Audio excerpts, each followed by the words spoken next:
الحمد لله نحمده ونستعينه ونستغفره ونؤمن به ونتوكل عليه ونعوذ بالله من شرور أنفسنا ومن سيئات أعمالنا من يهده الله فلا مضل له ومن يضلل فلا هادي له وأشهد أن لا إله إلا الله وحده لا شريك له وأشهد أن سيدنا وسندنا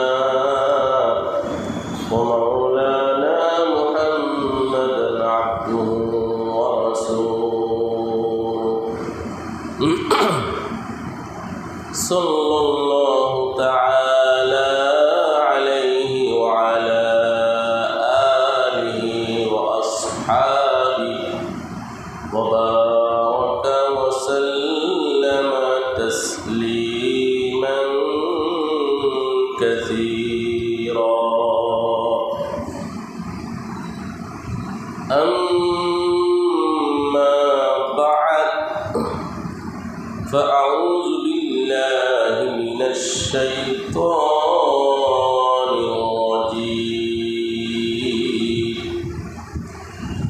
بسم الله الرحمن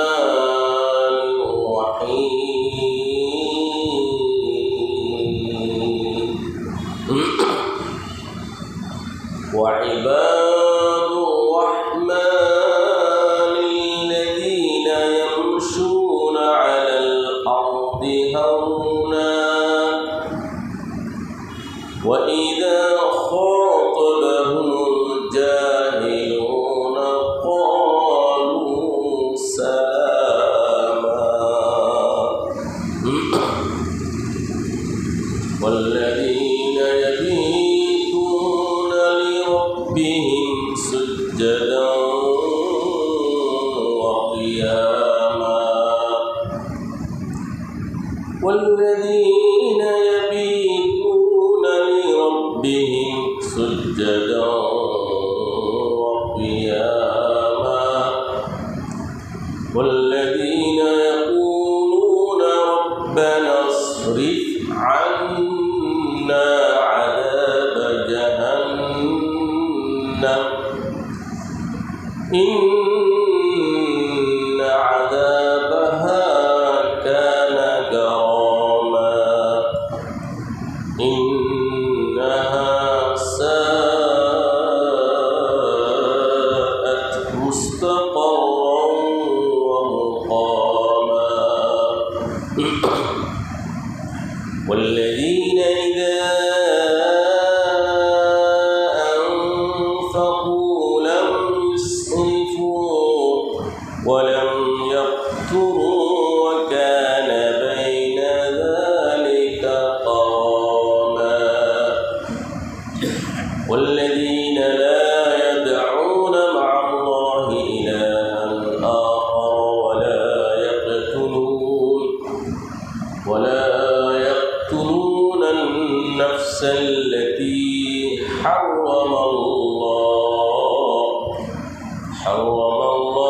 إلا بالحق ولا يزنون ومن يفعل ذلك يلقى أثاما يضاعف له العذاب يوم القيامة ويخلد فيه مهانا إلا من تاب وآمن وعمل عملا صالحا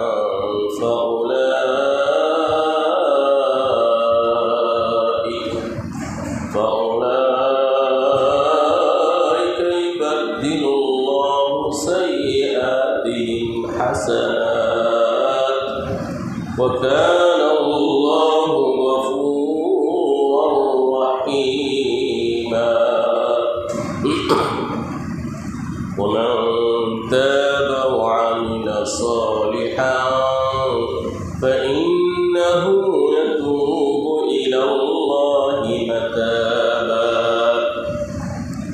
والذين لا يشهدون الزور وإذا مروا باللغو مروا كراما والذين إذا ذكروا بآيات ربهم لم يخروا عليها سما وعميانا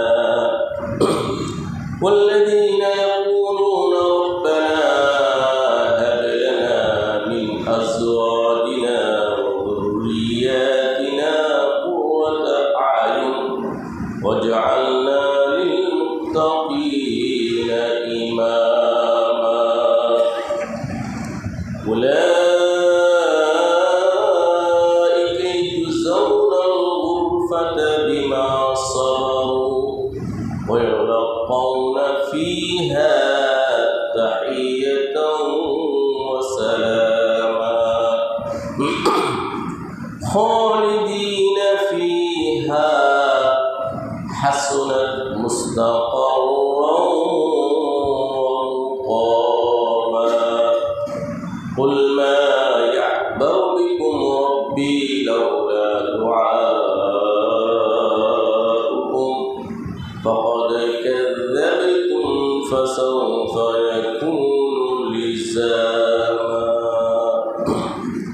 بارك الله لنا ولكم في القرآن العظيم ونفعنا وإياكم بالآيات والذكر الحكيم প্রাণ খুলে অন্তর নিংড়ানো ইস্তিগফার নবীর প্রেমে প্রেমে উজ্জীবিত হয়ে দরুদ শরীফ পাঠ করে আস্তাগফিরুল্লাহ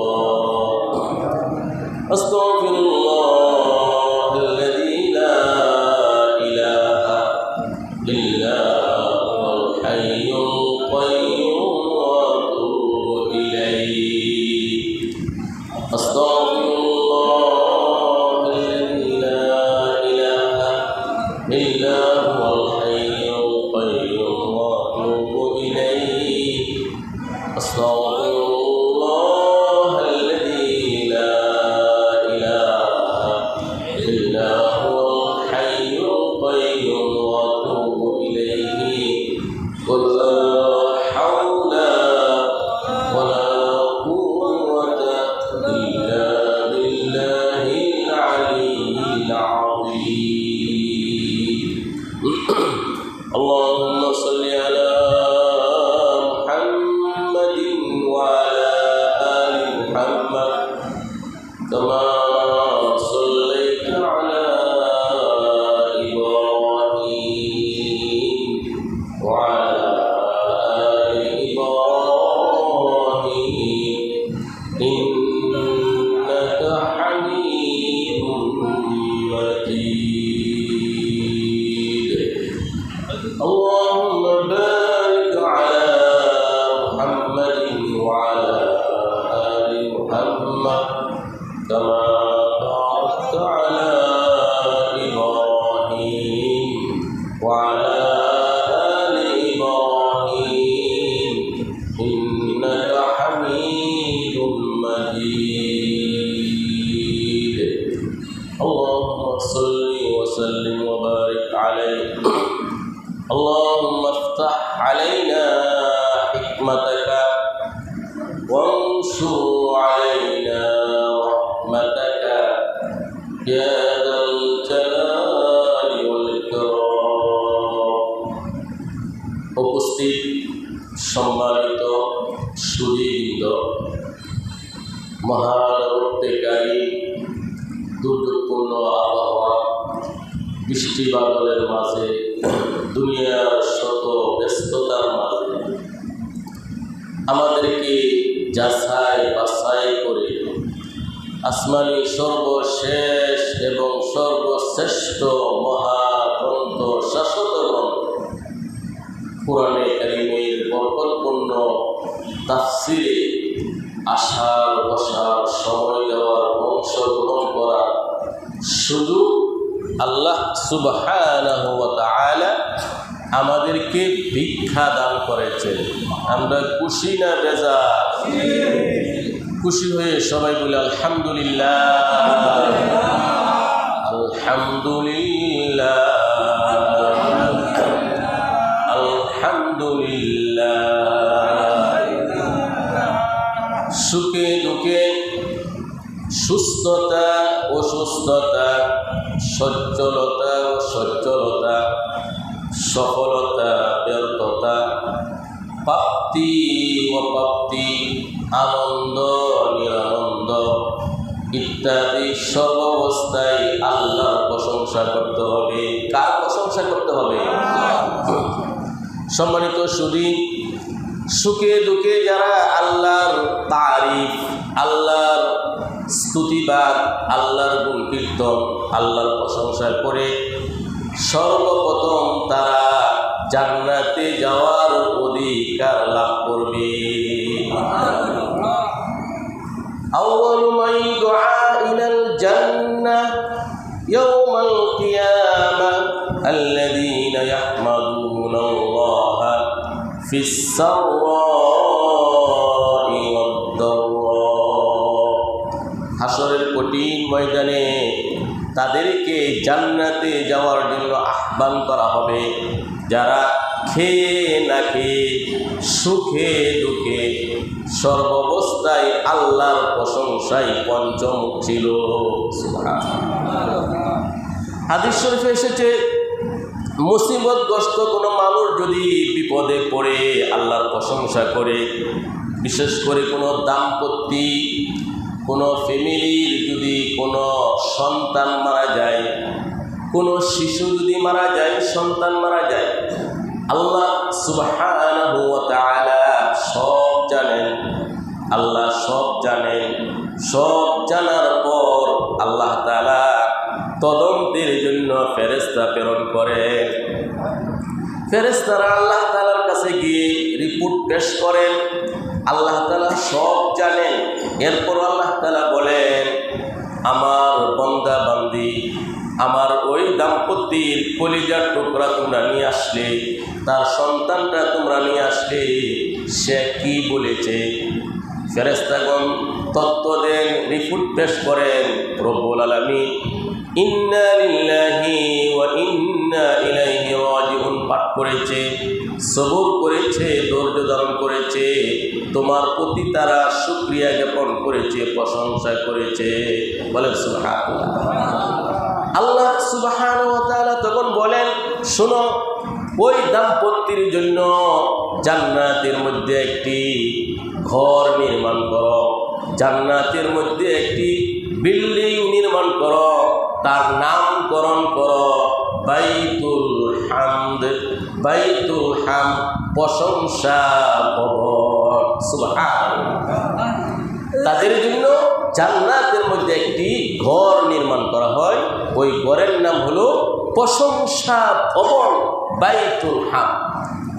সম্মানিত সুধী, আজকে আপনাদের সামনে আমাদের ধারাবাহিক তাফসীর কোরআনে কারীমের সূরাতুল ফুরকানের 63 নং আয়াত থেকে 77 নং আয়াত পর্যন্ত তেলাওয়াত করা হয়েছে। অর্থাৎ আজকে আল্লাহ সুবহানাহু ওয়া তাআলার অশেষ মেহেরবানিতে সূরাতুল ফুরকানের তাফসীর সমাপ্ত হবে। সবাই বলুন আলহামদুলিল্লাহ। সম্মানিত সুধী, আজকের এই তেলাওয়াতকৃত আয়াতগুলোর মধ্যে আল্লাহ সুবহানাহু ওয়া তাআলা আল্লাহর প্রিয় বান্দাদের কিছু বৈশিষ্ট্য, আল্লাহর প্রিয় বান্দাদের কিছু চরিত্র, কিছু গুণাবলীর কথা আল্লাহ তাআলা আলোচনা করেছেন। আল্লাহর প্রিয় বান্দা কারা, তাদের চরিত্র কেমন হবে, তাদের বৈশিষ্ট্য কেমন হবে, এবং এই গুণাবলী যারা সঠিকভাবে পালন করবে, আমলগুলো সঠিকভাবে করবে, ধৈর্যের পরিচয় দেবে, তাদের ফলাফল কি হবে, পুরস্কার কি হবে, আল্লাহ তাআলা ঘোষণা করেছেন।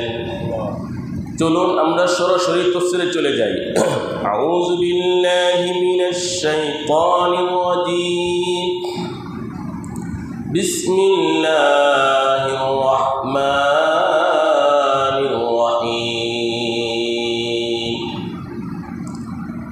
ওয়া ইবাদ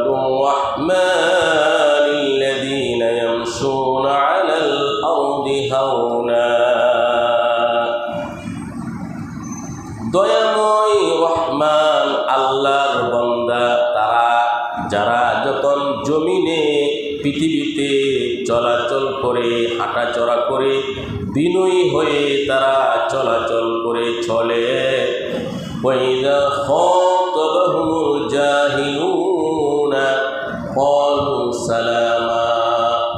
জাহেল ব্যক্তিদের সাথে, অজ্ঞ ব্যক্তিদের সাথে যখন তাদের সম্পর্ক হয়, সম্মুখীন হয় ঝগড়া লাগার জন্য, ঝগড়া লাগার জন্য, কথাকাটি করার জন্য, তখন তাকে সালাম দিয়ে চলে আসে। সম্মানিত শুধু ইবাদুর রহমান, আল্লাহর প্রিয় বান্দা কারা, তাদের বৈশিষ্ট্য কি হবে? আল্লাহ তাআলা 1 নম্বর বৈশিষ্ট্য বলতেছেন, তারা বিনয়ী হবে, অহংকারী তারা হবে না। বলেন সুবহানাল্লাহ। আল্লাহর প্রিয় পাত্র, আল্লাহর প্রিয় বান্দাদের 1 নম্বর চরিত্র, 1 নম্বর বৈশিষ্ট্য হলো তারা হবে বিনয়ী, তারা অহংকারী হবে না। হাদিস শরীফের মধ্যে আসছে, মান তাওয়াদআ লিল্লাহ রাফাআহুল্লাহ। আল্লাহর জন্য যে বিনয়ী হয়, আল্লাহ তাকে উচ্চ মর্যাদা, সম্মান আল্লাহ দান করে। যে বিনয়ী, সবাই তাকে মহব্বত করে, পছন্দ করে। আর যে অহংকারী, দাম্ভিকতা প্রদর্শন করে, সবাই তাকে ঘৃণা করে। সম্মানিত শুধু একজন অহংকারী ব্যক্তিকে সবাই ঘৃণা করে, একজন বিনয়ী ব্যক্তিকে সবাই সম্মান করে।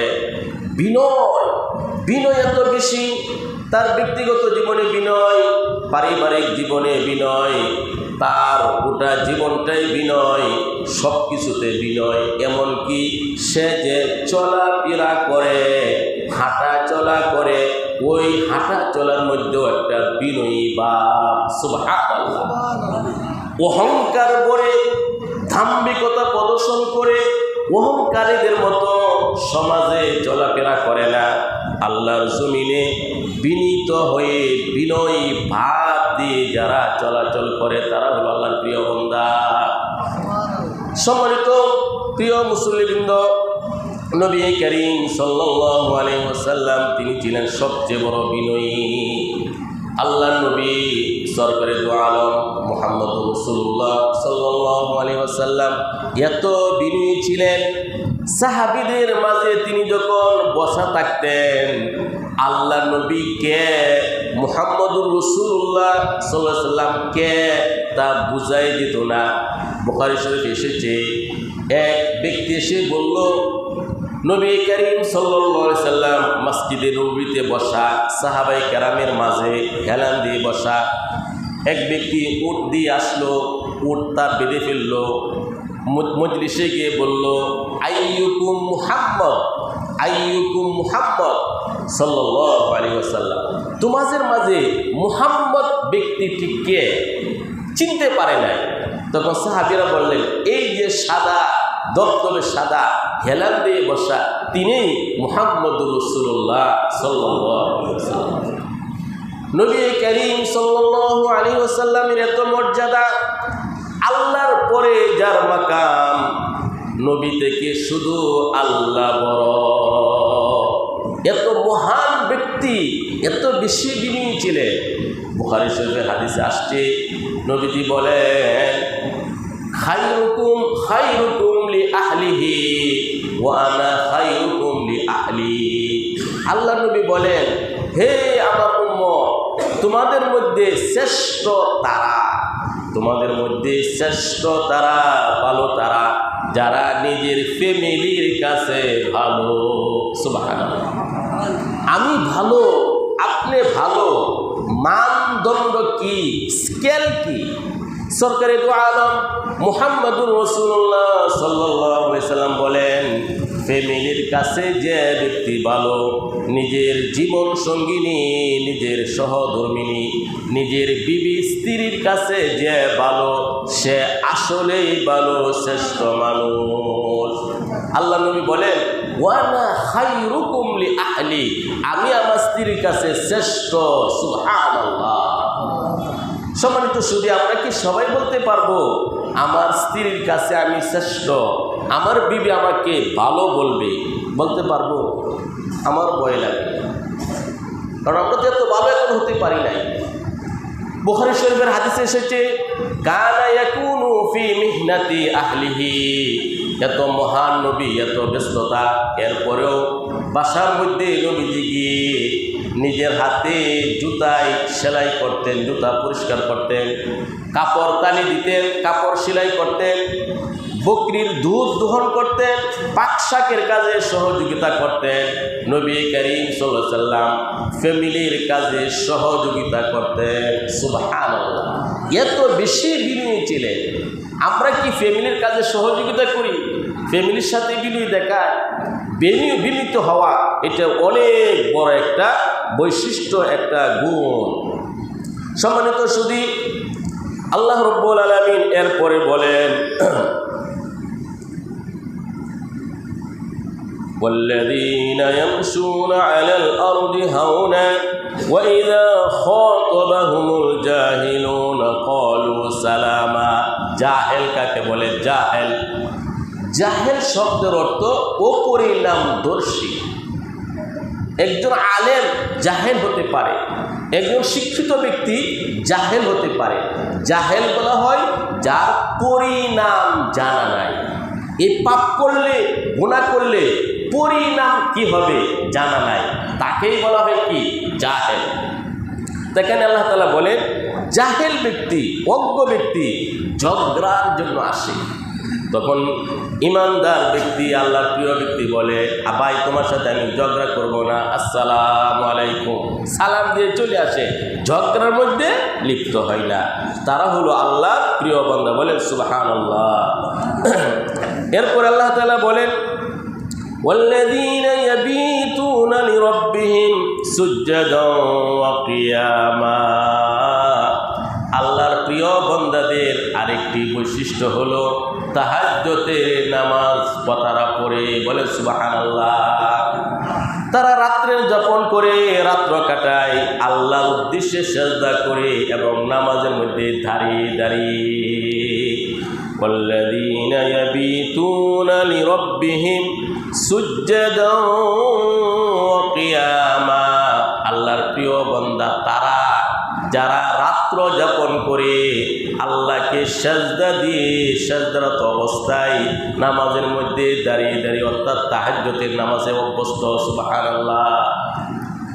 সম্মানিত সুধী, কোরআনের অন্যান্য আয়াতে আল্লাহ তাআলা বলেছেন, এক জায়গায় বলেছেন, যারা আল্লাহর প্রিয় বান্দা, জান্নাতুল ফিরদাউসের মেহমান যারা, তাদের একটা গুণ হলো কানু কলিলাম মিনাল লাইলি মা ইয়াহজাউন ওয়া বিল আসহারি হুম ইস্তাগফিরুন। আল্লাহর বান্দা তারা রাত্রে কম ঘুমায় এবং আল্লাহর কাছে ইস্তিগফার করে, ক্ষমা প্রার্থনা করে। সুবহানাল্লাহ। আল্লাহর বান্দা যারা সারাটা রাত ঘুমের মধ্যে থাকে না, অল্প সময় ঘুমায়। কানু কলিলাম মিনাল লাইলি মা ইয়াহজাউন। রাত্রে অল্প ঘুমায়, আল্লাহর সামনে দাঁড়িয়ে থাকে, সিজদার মধ্যে পড়ে থাকে, তেলাওয়াতের মধ্যে থাকে, দোয়ার মধ্যে থাকে, ইস্তিগফারের মধ্যে থাকে। শেষ রাত্রে ইস্তিগফারের মর্যাদা অনেক বেশি। আল্লাহ তাআলা বলেন, ওয়াবিল আসহারি হুম ইস্তাগফিরুন। শেষ রাত্রে তারা আল্লাহর কাছে ক্ষমা প্রার্থনা করে। এই জন্যই কোনো কারণে যদি আমরা নাও উঠতে পারি, 12টার পর, 1টার পর ওয়াশরুমে যাওয়ার প্রয়োজন পড়ে, টয়লেটে যাওয়ার প্রয়োজন পড়ে, তখনও যদি আমরা বলি আস্তাগফিরুল্লাহ, ডাইরেক্ট আল্লাহর কাছে কবুল হয়ে যাবে। সুবহানাল্লাহ। হাকিমুল উম্মত মুজাদ্দিদে মিল্লাত আশরাফ আলী থানভী রাহমাতুল্লাহ আলাইহি তিনি বলেন, আমি যখন অসুস্থ, হাসপাতালের বেডে আমি শায়িত, মাথা তুলতে পারি না, বসতে পারি না, এরপরেও কিছু মতে মাথা তুলে তিনি বলতেন আস্তাগফিরুল্লাহ, আস্তাগফিরুল্লাহ, আস্তাগফিরুল্লাহ। শেষ রাত্রে সাহরির টাইমের যে ইস্তিগফার আল্লাহ তাআলার কাছে অনেক প্রিয়। এই জন্য আল্লাহ তাআলা বলেন, সারা পৃথিবীর মানুষ যখন ঘুমের মধ্যে নিমজ্জিত, আল্লাহর প্রিয় বান্দাগণ বলে আস্তাগফিরুল্লাহ, আস্তাগফিরুল্লাহ, আয় আল্লাহ আমাকে মাফ করে দাও, আয় আল্লাহ আমাকে মাফ করে দাও। সম্মানিত শুধু জিবরিল আলাইহিস সালাম আল্লাহ সুবহানাহু ওয়া তাআলার পক্ষ থেকে বিভিন্ন মেসেজ, বিভিন্ন বার্তা নবীজির কাছে নিয়ে আসতেন, ওহী নিয়ে আসতেন। জিবরিল আলাইহিস সালাম একদিন আল্লাহ নবীকে বললেন, ইয়া মুহাম্মদ শরাফুল মুমিনিন কিয়ামুল লাইল ওয়া ইস্তিগনা ওয়া ইজ্জুহু ইস্তিগনাহু আনিন নাস। জিবরিল আলাইহিস সালাম একদিন নবীজিকে বললেন, হে মুহাম্মদ, বলেন সাল্লাল্লাহু আলাইহি ওয়াসাল্লাম। জিবরিল আলাইহিস সালাম বলেন, হে মুহাম্মদ, একজন মুমিনের মর্যাদা, একজন মুমিনের সম্মান হলো তাহাজ্জুদের নামাজের মাঝে এবং মানুষ থেকে অমুখাপেক্ষিতা প্রকাশ করার মাঝে। অভাব অনটনে মানুষের কাছে চাই না, চাই মাত্র আল্লাহর কাছে। মানুষ থেকে দূরে থাকে, অমুখাপেক্ষী থাকে আর তাহাজ্জুদের অভ্যাস করে। এটা হলো মুমিনের সম্মান মর্যাদা। সুবহানাল্লাহ। নবী করিম সাল্লাল্লাহু আলাইহি ওয়াসাল্লাম বলেন, আলাইকুম বিকিয়ামিল লাইল ফাইন্নাহু দাআবুস সালিহিন মিন ক্বাবলিকুম। আল্লাহ নবী বলেন, অবশ্যই তোমরা তাহাজ্জুদ গুরুত্ব সহকারে পড়বে। পূর্বেকার সকল নেককার ব্যক্তিদের চরিত্র ছিল, অভ্যাস ছিল তাহাজ্জুদের নামাজ। সুবহানাল্লাহ। আল্লাহর যত প্রিয় ওলিগণ ছিলেন, আছেন, থাকবেন, যত নবী রাসূলগণ ছিলেন, তারা সবাই তাহাজ্জুদ পড়তেন। আল্লাহর ওলি হওয়ার জন্য, প্রিয় হওয়ার জন্য তাহাজ্জুদের কোনো বিকল্প নাই। সুবহানাল্লাহ। সম্মানিত শুধু জগৎ বিখ্যাত আল্লাহর ওলি হযরত জুনাইদ বুগদাদি রহমাতুল্লাহি আলাইহি, নাম শুনছেন তো আপনারা? জুনাইদ বুগদাদি, জুনাইদ বুগদাদি রহমাতুল্লাহি আলাইহি তিনি যখন ইন্তিকাল করলেন, তার এক বন্ধু স্বপ্নে সাক্ষাৎ হলো একজন আলেম। তিনি বললেন, হুজুর, আপনি মারা গেলেন, আল্লাহ আপনার সাথে কেমন ব্যবহার করেছেন? জুনাইদ বুগদাদি বলে, শোনো, আমার অনেক আমল তো জীবনে আছে, কিন্তু শেষ রাত্রে যে আমি কমপক্ষে 2 রাকাত তাহাজ্জুদের নামাজ পড়তাম, 2 রাকাত তাহাজ্জুদের উসিলায় আল্লাহ আমাকে মাফ করে দিয়েছে। সম্মানিত শুধু রাত্রে যদি আমরা কমপক্ষে 2 রাকাত তাহাজ্জুদ পড়ি, এই উসিলায় আল্লাহ তাআলা আমাদেরকে মাফ করে জান্নাত দান করবে।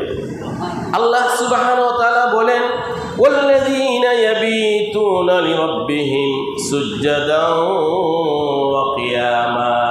আল্লাহর প্রিয় বান্দাদের বৈশিষ্ট্য, চরিত্র হলো তাহাজ্জুদের নামাজ। আল্লাহর সাজদায় পড়ে থাকে, দাঁড়ানো অবস্থা থাকে, তাহাজ্জুদের নামাজ পড়ে।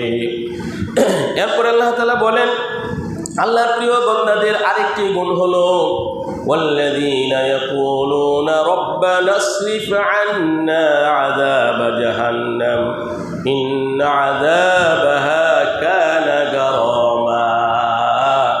এবং যারা আল্লাহ তাআলার কাছে বলে, হে আমাদের প্রতিপালক, হে আমাদের রব, জাহান্নামের আযাব থেকে আমাদেরকে দূরে রাখো, জাহান্নামের আযাব থেকে আমাদেরকে দূরে রাখো, তা অত্যন্ত ভয়াবহ, তা মানুষের জন্য বাস্তবায়ন হবে, কত ভয়াবহ ও সহ্য করা যাবে না। ইন্নাহা সাআত মুস্তাকাররাও ওয়া মুকামা, যা স্থায়ী হবে এবং তার কত নিকৃষ্ট স্থান।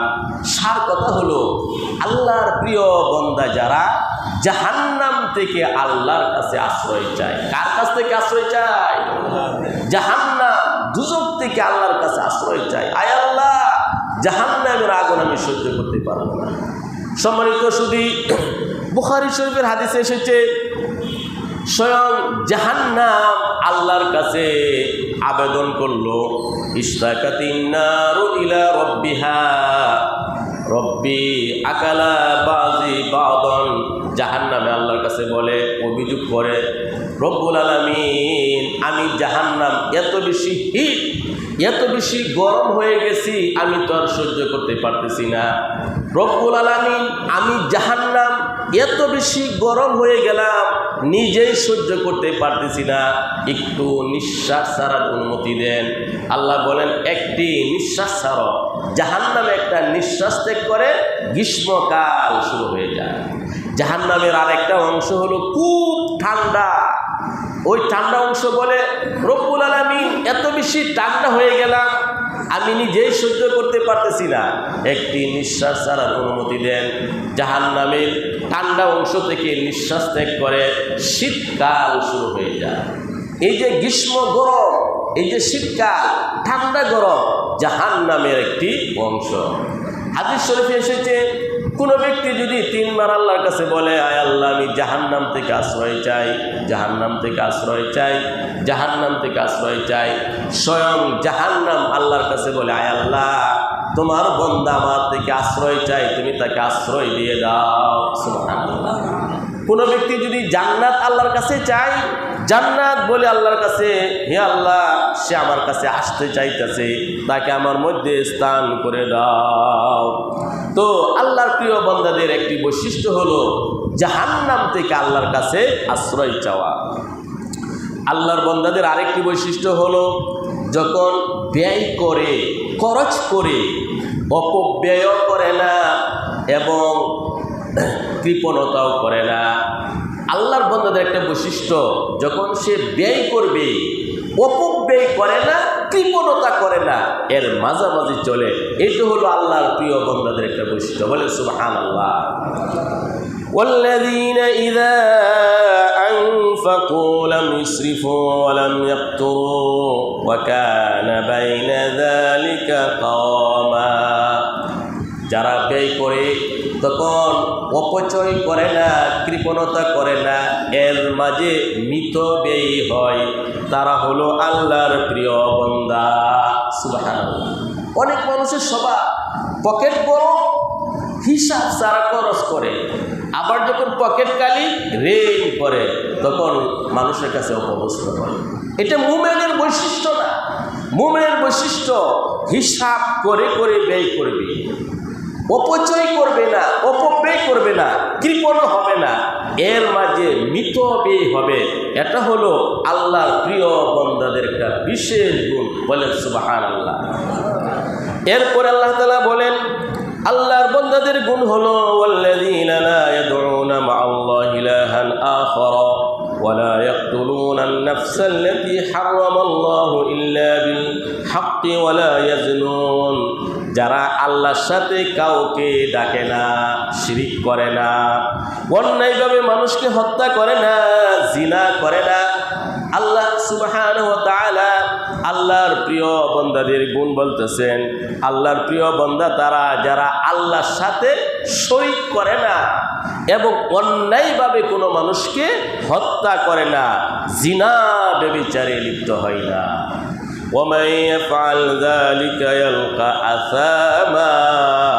এই পাপগুলো যারা করবে সে অবশ্যই অপরাধী। আল্লাহ সুবহানাহু ওয়া তাআলা এই পৃথিবীর মধ্যে সবচেয়ে বড় গুনাহ হলো শিরিক। শিরিকের পরে সবচেয়ে বড় গুনাহ হলো অন্যায়ভাবে মানুষকে হত্যা করা। এরপরে গুনাহ হলো জিনা করা। তো আল্লাহ তাআলা বলেন, আল্লাহর প্রিয় বান্দা যারা শিরিক করে না, অন্যায়ভাবে মানুষকে হত্যা করে না, জিনা ব্যভিচার করে না। সম্মানিত শুধু আজকের এই আধুনিক বিশ্ব জিনার মধ্যে লিপ্ত, জিনার ভয়াবহতা, জিনার আযাবের মধ্যে তারা গ্রেফতার। আল্লাহ সুবহানাহু ওয়া তাআলা বলেন, ওয়ালা তাকরাবুজ জিনা ইন্নাহু কানা ফাহিশা ওয়া সাআত সাবিলা ওয়া সাআ সাবিলা। আল্লাহ বলেন, জিনা করবি তো দূরের কথা, কাছেও যেও না, অশ্লীলতা খারাপ রাস্তা। জিনা আজকের সারা বিশ্ব জিনাকে বৈধতা দেওয়ার জন্য চেষ্টা করতেছে। জিনা এত ভয়াবহ, আল্লাহ সুবহানাহু ওয়া তাআলা এই মহাগ্রন্থ কোরআন কারীমের মধ্যে আইন দিয়েছেন, অবিবাহিত নারী পুরুষ যদি জিনা করে প্রমাণিত হয় 100 বেত্রাঘাত করো, 100 বেত্রাঘাত করো। অবিবাহিতা নারী পুরুষ আর যদি বিবাহিত নারী পুরুষ জিনার মধ্যে লিপ্ত হয় মৃত্যু নিশ্চিত কর। আল্লাহু আকবার। বিবাহিত কোনো নারী পুরুষ যদি জিনা করে প্রমাণিত হয়, আল্লাহর এই কোরআনের আইন হলো পাথর দিয়ে ইডি দিয়া পাথর নিক্ষেপ করে, রজম বলা হয়, পাথর নিক্ষেপ করে মৃত্যু নিশ্চিত কর। কারণটা কি? সম্মানিত শুধু এই পৃথিবীতে যদি বিবাহের পদ্ধতি বন্ধ হয়ে যায়, জিনার বাজার গরম হয়, মানব সন্তান হুমকির সম্মুখীন হবে। স্বাভাবিক পদ্ধতিতে যে মানুষের জন্ম, মানুষ পৃথিবীতে আসা, এইটা বন্ধ হয়ে যাবে। যাবে কি যাবে না? যে পুরুষ, যে যুবক জিনা করার সুযোগ পেয়েছে, সে কেন বিবাহের ঝামেলায় যাবে? কেন সে বিবাহ করবে? তাকে ঘর দিতে হবে, খাবার দিতে হবে, চিকিৎসা করতে হবে। আবার যে মহিলা জিনার সুযোগ পাবে, সে কেন বিয়ে বসবে? বিয়ে বসলে সন্তান নিতে হবে, পরিবারের সব কাজকর্ম করতে হবে, সাংসারিক ঝামেলা পড়বে। এই জন্যই বিয়ে শাদী কেউ করবে না, জিনা করবে। আর আল্লাহ তাআলা যে পৃথিবীতে মানুষ আসার পদ্ধতি স্বামী স্ত্রীর মাধ্যমে করেছেন, এটা হুমকির সম্মুখীন হবে। এই পৃথিবী মানব শূন্য হয়ে যাবে, মানুষ এই পৃথিবীতে থাকবে না, থাকবে শুধু জানোয়ার। এই জন্য আল্লাহ তাআলা বিয়ে জিনাকে এত গর্হিত অপরাধ সাব্যস্ত করেছেন। বিবাহিত নারী পুরুষকে পাথর নিক্ষেপ করে মৃত্যু নিশ্চিত করার হুকুম আল্লাহ তাআলা দান করেছেন। আমাদের দেশে এই জিনাকে পাপে মনে করে না। আসলে তো আলোচনা লম্বা হয়ে যাবে। জিনা অনেক প্রকার, জিনার প্রকার আল্লাহ নবী বলেন, জিনাল আইনি আল নাজরু, চোখের জিনা হলো দৃষ্টি দেওয়া। মানুষের চক্ষু কুদৃষ্টি যদি করে, হারাম জিনিস যদি দেখে, এটা হলো চোখের জিনা। চোখের জিনা। হাতে স্পর্শ করলো অবৈধ জিনিস, হাতের জিনা। পায়ে চলে গেল, পায়ের জিনা। কানে শুনলো, কানের জিনা। চোখের জিনা, হাতের জিনা, কানের জিনা, এইগুলোকে আমরা অনেকে জিনাই মনে করি না। একজন পরহেজগার মুত্তাকি নামাজি ব্যক্তি নামাজ পড়ে আবার কুদৃষ্টি করে, অশ্লীল বেহায়া খারাপ জিনিসের দিকে দৃষ্টি দেয়, এটা কি? চোখের জিনা। যাক, সম্মানিত শুধু সময় খুব সংক্ষিপ্ত, এই জন্যই সংক্ষেপ আমার আলোচনাটা শেষ করতে হবে। আল্লাহ সুবহানাহু ওয়া তাআলা আল্লাহর প্রিয় বান্দাদের গুণ বলতেছেন, যারা শিরিক করে না, যারা অন্যায়ভাবে মানুষকে হত্যা করে না, যারা জিনা ব্যভিচার করে না। শিরিক মহাপাপ, হত্যা করা মহাপাপ, জিনা করা মহাপাপ। আল্লাহ বলেন, এই কাজগুলো যারা করবে, শিরিক করবে, অন্যায়ভাবে মানুষকে হত্যা করবে, জিনার মধ্যে লিপ্ত হবে, ইদাআফ লাহুল আযাবু ইয়াওমাল কিয়ামাহ ওয়া ইয়াখলুদ ফীহি মুহানা, কিয়ামতের দিন তাদের শাস্তি দ্বিগুণ করা হবে। যারা শিরিক করবে, যারা অন্যায়ভাবে মানুষকে হত্যা করবে, জিনা করবে, কিয়ামতের দিন তাদের শাস্তি দ্বিগুণ করা হবে এবং লাঞ্ছিত অবস্থায় অনন্তকাল জাহান্নামে তারা থাকবে। নাউজুবিল্লাহ।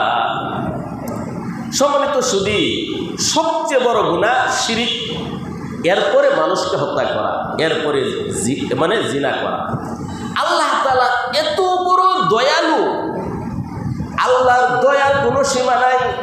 আল্লাহ যেমন মহারাগান্বিত, তেমন বড় দয়ালু। এখন আল্লাহ তাআলা বলেন, যারা তওবা করবে, ঈমান আনবে, নেক আমল করবে, তাদের জীবনের সকল গুনাহগুলো আমি আল্লাহ তাআলা নেকির মাধ্যমে পরিবর্তন করে দিব। সুবহানাল্লাহ।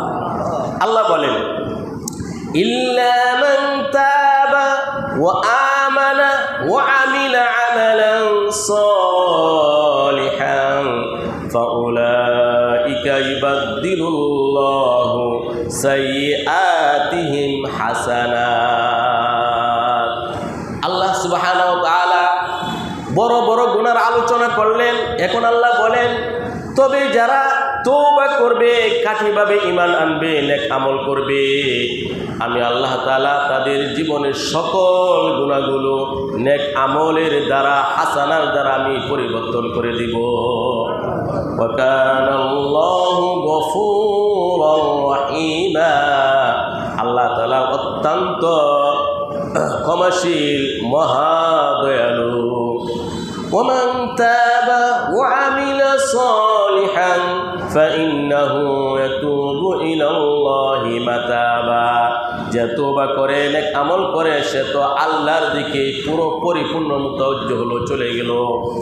সম্মানিত সুধী, শিরিক, অন্যায়ভাবে মানুষকে হত্যা করা, জিনা করা অনেক বড় পাপ, শাস্তি আল্লাহ তাআলা বলেছেন।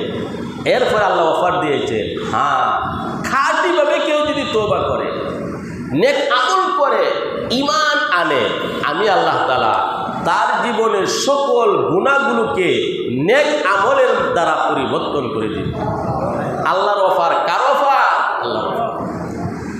আল্লাহ তাআলা কোনো বেনামাজি যখন নামাজ পড়ে তার প্রতি খুশি হন, বেনামাজি যখন নামাজ শুরু করে আল্লাহ তার প্রতি খুশি হয়ে যান, বেরোজাদার যখন রোজা রাখে আল্লাহ তাআলা তার প্রতি খুশি হয়ে যান, পাপী বান্দা যখন গুনাহ ছেড়ে দেয় আল্লাহ তাআলা তার প্রতি অনেক অনেক বেশি খুশি হন। পাপকে ঘৃণা করো, পাপীকে নয়। কোনো পাপী বান্দা যদি আল্লাহর কাছে তওবা করে, আল্লাহর কাছে মাপ চায়, আল্লাহ তাআলা তার প্রতি খুশি হন। সুবহানাল্লাহ। কেমন খুশি হন আপনারা জানেন? মরুভূমিতে এক ব্যক্তি চলছে, তার শরীরের মধ্যে খাবার, পানি, প্রয়োজনীয় সকল সামগ্রী, উট হারিয়ে গেল, সব কিছু নিয়ে এক পর্যায়ে সব পেয়ে এই মরুভূমির লোকটি আনন্দে আত্মহারা হয়ে বলেছিল, আল্লাহুম্মা আনতা আবদি ওয়া আনা রাব্বুক। ভুল করে ফেলছে, হে আল্লাহ তুমি আমার বান্দা, আমি তোমার আল্লাহ। বলতেছিল তুমি আমার আল্লাহ, আমি তোমার বান্দা। এত বেশি আনন্দে আত্মহারা, তার উট সামনা পেয়ে আনন্দে আত্মহারা হয়ে ভুল করে ফেলছে, এটা ক্ষমার যোগ্য। আল্লাহ নবী বলেন, লাল্লাহু আফরাহু বিআবদিহি ইযা তাবা। আল্লাহ সুবহানাহু ওয়া তাআলা কোন পাপী বান্দা যখন তওবা করে, ওই মরুভূমির ওই ব্যক্তি থেকে অনেক অনেক বেশি আল্লাহ তাআলা তার প্রতি খুশি হন। আমাদের সমাজে যে ব্যক্তি এহক্ত নামাজও পড়ে না, সে যখন নামাজ শুরু করে দেয় আল্লাহ তার প্রতি খুশি হন। জীবনে রোজা রাখে নাই, রমজান আসছে রোজা রাখা শুরু করে দিল, আল্লাহ তাআলা তার প্রতি খুশি হন। গুনাহ ছেড়ে দিল, আল্লাহ তাআলা তার প্রতি খুশি হন। এখন আমরা যারা 5 ওয়াক্ত নামাজ পড়ি, পরহেজগার মুত্তাকি, আমাদের গুনাহকে আল্লাহ তাআলা নেকের দ্বারা পরিবর্তন করবেন না? অবশ্যই করবেন। আল্লাহ তাআলা অফার দিয়েছেন। এরপর আল্লাহ তাআলা বলেন, ওয়াল্লাযীনা লা ইয়াশহাদুনা আয-যুর ওয়া ইযা মাররু বিল-লাগবি মাররু কিরামা।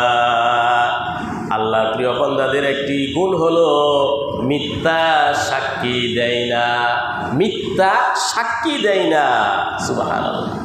আল্লাহর প্রিয় বান্দা তারা যারা মিথ্যা সাক্ষী দেয় না, ওয়াইদা মারু বিল-লাগবি মারু কিরামা, বেহুদা গুনার কাজ তার পাশ দিয়ে যখন চলে ভদ্রতা বজায় রেখে চলে যায়। আল্লাহর প্রিয় বান্দা মিথ্যা সাক্ষী দেয় না। মিথ্যা বলা, মিথ্যা সাক্ষী দেওয়া জঘন্যতম অপরাধ। আল্লাহ নবী বলেন, কোনো ব্যক্তি যদি একটি মিথ্যা কথা বলে, তার ওই মিথ্যা কথাটা খাতার মধ্যে লেখা হয়, পৃথিবীর কোনো শক্তি নাই, আধুনিক কোনো প্রযুক্তি নাই ওই মিথ্যা কথাটা ডিলিট করে দেওয়ার। আল্লাহ নবী বলেন, ইন্নাল কিযবা ফুজুরুন ওয়া ইন্নাল ফুজুরা ইয়াহদি ইলান নার।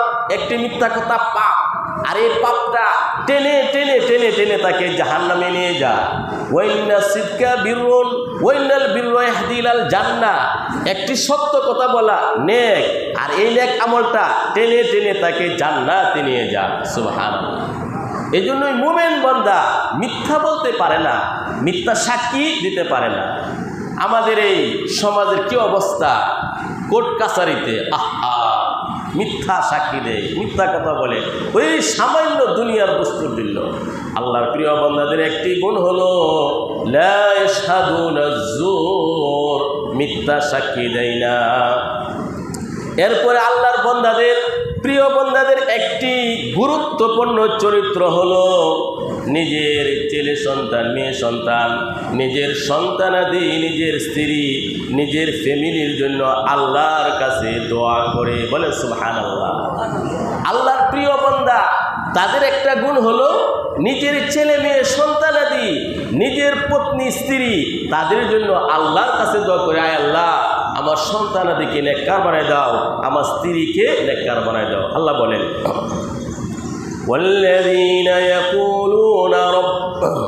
والذين إذا ذكروا بآيات ربهم لم يخروا عليها سما وعميانا। আল্লাহর বান্দা তারা তাদের রবের আলোচনা যখন করা হয়, কোরআনের আলোচনা, ইসলামের আলোচনা, বধির হয়ে অন্ধ হয়ে তারা চলে যায় না, উপদেশ গ্রহণ করে। এবং আল্লাহর বান্দাদের একটি গুণ হলো ওয়াল্লাযীনা ইয়াকুলুনা, যারা বলে রব্বানা হাব লানা মিন আজওয়াজিনা ওয়া যুররিয়াতিনা কুররাতা আয়ুন, হে আমাদের রব, আমাদের স্ত্রীদের মধ্য থেকে, সন্তানাদের মধ্য থেকে এমন তুমি স্ত্রী সন্তান দাও যারা আমাদের চোখের শীতলতা হবে, নেককার স্ত্রী হবে, নেককার সন্তান হবে। ওয়াজআলনা লিল মুত্তাকিনা ইমামা, এবং মুত্তাকিনদের জন্য তাদেরকে আদর্শ বানাও। সম্মানিত সুধী, আল্লাহ সুবহানাহু ওয়া তাআলা বলতেছেন আল্লাহর প্রিয় বান্দা তারা যারা নিজের সন্তানাদি, নিজের স্ত্রী, ফ্যামিলির জন্য আল্লাহর কাছে দোয়া করে। সুবহানাল্লাহ। দোয়াটা কি? রব্বানা হাব লানা মিন আজওয়াজিনা ওয়া যুররিয়াতিনা কুররাতা আয়ুন ওয়াজআলনা লিল মুত্তাকিনা ইমামা। নিজের সন্তানাদি নেককার হওয়ার জন্য, নিজের বিবি নেককার হওয়ার জন্য এই দোয়াটা আল্লাহ আমাদেরকে শিক্ষা দিয়েছেন। এই জন্য আমাদেরকে বেশি বেশি এই দোয়া করতে হবে। সম্মানিত শুধু সন্তান যেন নেককার হয়, এই জন্যই নবী রাসূলগণ আল্লাহর কাছে বেশি বেশি দোয়া করেছেন। এবং পিতামাতার দোয়া নিশ্চিত আল্লাহর কাছে কবুল হয়। পিতা মাতার দোয়া সন্তানের জন্য 100% আল্লাহর কাছে মকবুল হয়, কবুল হয়। সুবহানাল্লাহ। আল্লাহ সুবহানাহু ওয়া তাআলা এই কোরআনে কারীমের মধ্যে এমন অনেক কাহিনী, ঘটনা আল্লাহ তাআলা বলেছেন। হযরত মারিয়াম আলাইহিস সালামের মা হান্না, ইমরানের স্ত্রী ছিল হান্না, একজন মহিলা। তিনি তার সন্তান মারিয়াম যখন জন্ম নিল, মারিয়াম আলাইহিস সালাম আল্লাহর কাছে দোয়া করলেন, ওয়া ইন্নী সাম্মাইতুহা মারইয়াম ওয়া ইন্নী উঈদুহা বিকা ওয়া যুররিয়াতাহা মিনাশ শাইতানির রাজীম। মারিয়ামের মা হান্না আল্লাহর কাছে দোয়া করলেন, হে আল্লাহ, আমার এই মেয়ে, তার নাম রাখলাম মারিয়াম, তাকে, তার ভবিষ্যৎ প্রজন্মকে অভিশপ্ত শয়তান থেকে তোমার আশ্রয় দিয়ে দিলাম। সুবহানাল্লাহ। সাথে সাথে আল্লাহ তাআলা দোয়া কবুল করলেন। আল্লাহ বলেন ফাতাকাব্বালাহা রাব্বুহা বিকাবুলিন হাসানিন ওয়া আম্বাতাহা নাবাতান হাসানা। আল্লাহ তাআলা ডাইরেক্ট দোয়া কবুল করলেন। মারিয়ামের মা মারিয়াম আলাইহিস সালাম যখন জন্ম নিলেন, আল্লাহর কাছে বলেন, আয় আল্লাহ, আমার এই মারিয়ামকে এবং তার ভবিষ্যৎ প্রজন্মকে অভিশপ্ত শয়তান থেকে তোমার আশ্রয় দিয়ে দিলাম। এই জন্য আল্লাহ রাসূল হাদিসে বলেন, যখনই কোনো নবজাতক মানুষ জন্মগ্রহণ করে, যখন সন্তান ভূমিষ্ঠ হয়, তখন শয়তান এসে চিমটি মারে। শয়তান চিমটি মারার কারণে নবজাতক সে ওয়া ওয়া কান্নাকাটি করে। সন্তান নবজাতক কিন্তু কান্নাকাটি করে, করে না? আল্লাহ নবী বলেন, কেন কান্নাকাটি করে? শয়তান এসে চিমটি মারে, কুচা মারে। কিন্তু মারিয়াম আলাইহিস সালাম, মারিয়ামের পুত্র ঈসা আলাইহিস সালাম, তাকে শয়তান চিমটি দিতে পারে না। কেন? মারিয়ামের মা মারিয়ামের জন্য দোয়া করেছিলেন। সুবহানাল্লাহ। পিতা মাতার দোয়া সন্তানের জন্য নিশ্চিত কবুল হয়। কোরআনে আল্লাহ তাআলা বলেছেন, হযরত জাকারিয়া আলাইহিস সালাম আল্লাহর কাছে সন্তানের জন্য দোয়া করেছেন। শুধু সন্তান জন্ম দিলেই হবে না, সন্তান যেন নেককার হয়, এই জন্য আল্লাহর কাছে নবী রাসূলগণ দোয়া করেছিলেন। জাকারিয়া আলাইহিস সালাম বৃদ্ধ বয়সে সন্তান পেয়েছেন, আল্লাহর কাছে দোয়া করেন, ওয়াজআলহু রব্বি রাদিয়া, হে আল্লাহ আমার সন্তানকে তোমার সন্তুষ্টি অর্জন করার তৌফিক দাও। সুবহানাল্লাহ। ইব্রাহিম আলাইহিস সালাম আল্লাহর কাছে দোয়া করলেন সন্তানাদের জন্য, বৃদ্ধ বয়সে সন্তান পেয়েছেন, আল্লাহর কাছে বলেন, রব্বি জাআলনি মুকিমাস সালাতি ওয়া মিন যুররিয়াতি রব্বানা ওয়া তাকাব্বাল দুআ। হে আল্লাহ আমি ইব্রাহিমকে, আমার পুত্র ইসমাইল ইসহাককে তুমি নামাজি বানাও। সুবহানাল্লাহ। নিজে নামাজি হওয়ার জন্য দোয়া করলেন, সন্তানাদি নামাজি হওয়ার জন্য দোয়া করলেন ইব্রাহিম আলাইহিস সালাম। এভাবে নবী রাসূলগণ কোরআনে নেক সন্তানের জন্য দোয়া করেছেন। সম্মানিত সুধী দেখেন, সরকারে দু আলম মুহাম্মদুর রাসূলুল্লাহ সাল্লাল্লাহু আলাইহি সাল্লাম গুরুত্বপূর্ণ একটি মেসেজ দিয়েছেন। মানুষ যখন মারা যায় তার কাজে কোন জিনিসটা আসবে? ইদা মাতাল ইনসান ইনকাতু আনহু আমালুহু ইল্লা মিন সালাসাতিন ইল্লা মিন সাদাকাতিন জারিয়া আও ইলমিন ইনতাফু বিহি আও ওয়ালাদিন সালিহিন ইয়াদউ লাহু। আল্লাহ নবী বলেন, কোন মানুষ যদি মারা যায়, নেক আমলের সব দরজা বন্ধ হয়ে যায়, নেক আমল বন্ধ হয়ে যায়, তিনটা আমল জারি থাকে, জনকল্যাণমূলক কোনো কাজ, এলেমের চর্চার কাজ। 3 নম্বরে বলেন আও ওয়ালাদিন সালিহিন, পিতামাতা মারা গেল, সন্তান নেককার রেখে গেল, নেক সন্তানের তো ডাইরেক্ট কবরে পৌঁছে। সুবহানাল্লাহ। আল্লাহ নবী কথা বলেন নাই, পিতামাতা মারা গেল সম্পদ দান করলো, পিতামাতা মারা গেল মসজিদ মাদ্রাসা বানিয়ে দিল, পিতামাতা মারা গেল এতিমদেরকে খানা খাওয়াইলো, এই কথা নবীজি বলেন নাই। আল্লাহ নবী বলেন পিতামাতা মারা গেল, নেক সন্তান রেখে গেল, নেক সন্তান ইয়াদউ লাহু, পিতামাতার জন্য দোয়া করে। আল্লাহ রাসূল বলেন আল্লাহ তাআলা ডাইরেক্ট কবুল করে জান্নাতের ব্যবস্থা করবে।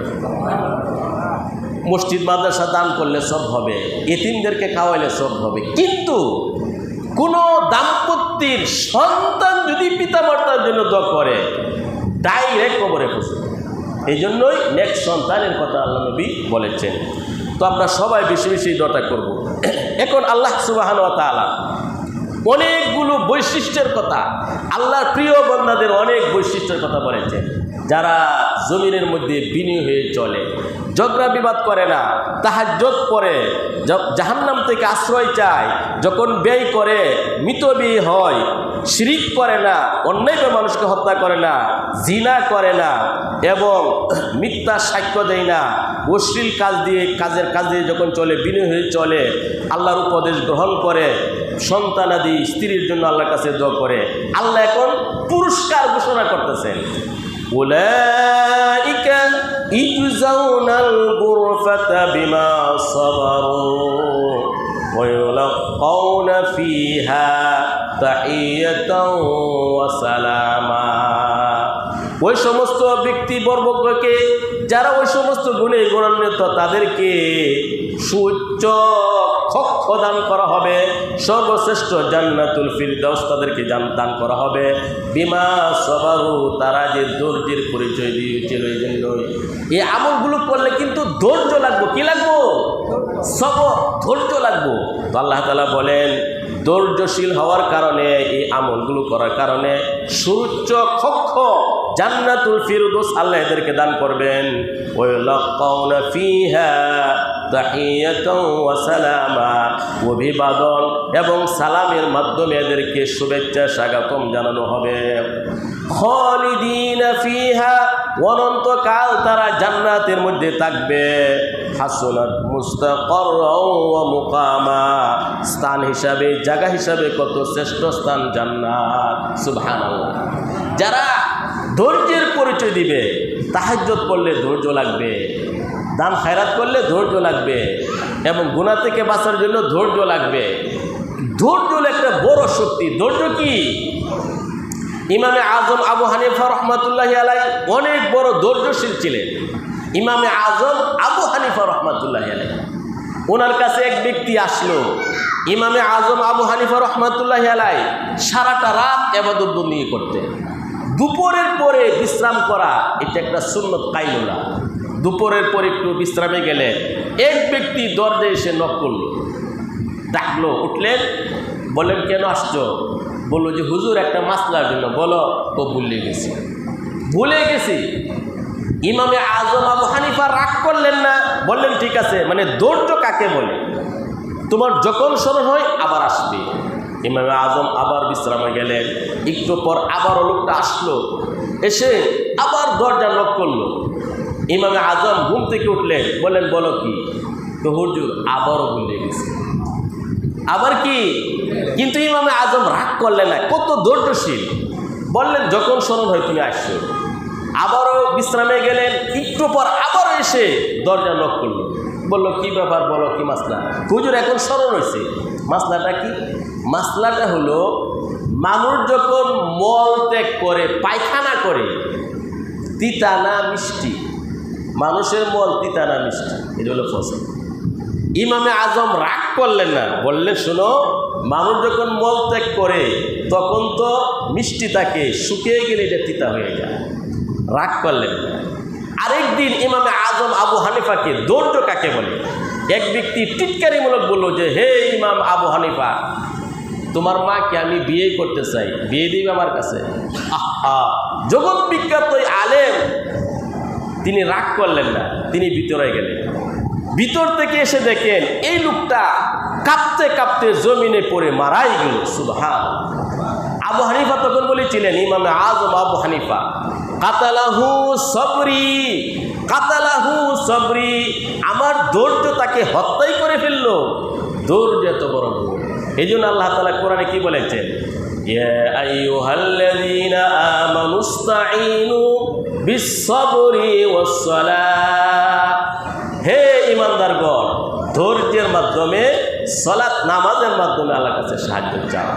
ধৈর্য হলো মানুষের কি? আধ্যাত্মিক গুণ। আল্লাহ তাআলা সূরাতুল ফুরকান সমাপ্ত করতেছেন, কুল মা ইয়াবাউ বিকুম রাব্বি লাউলা দুআউকুম, হে নবী আপনি কাফের মুশরিককে বলেন তোমাদের ব্যাপারে আল্লাহর কোনো পরোয়া নেই, তোমরা যদি আল্লাহর ইবাদত না করো। ফাকাদ কাযাবতুম ফাসাউফা ইয়াকুনু লিজামা, তোমরা তো আল্লাহর নিদর্শনাবলীকে মিথ্যা বলেছ, তোমাদের জন্য শাস্তি অবধারিত। সূরা ফুরকান আল্লাহ তাআলা শেষ করতেছেন, আল্লাহুস সামাদ, আল্লাহ অমুখাপেক্ষী, আল্লাহর কোনো ইবাদতের প্রয়োজন নাই, তাসবিহ তাহলিল প্রয়োজন নেই।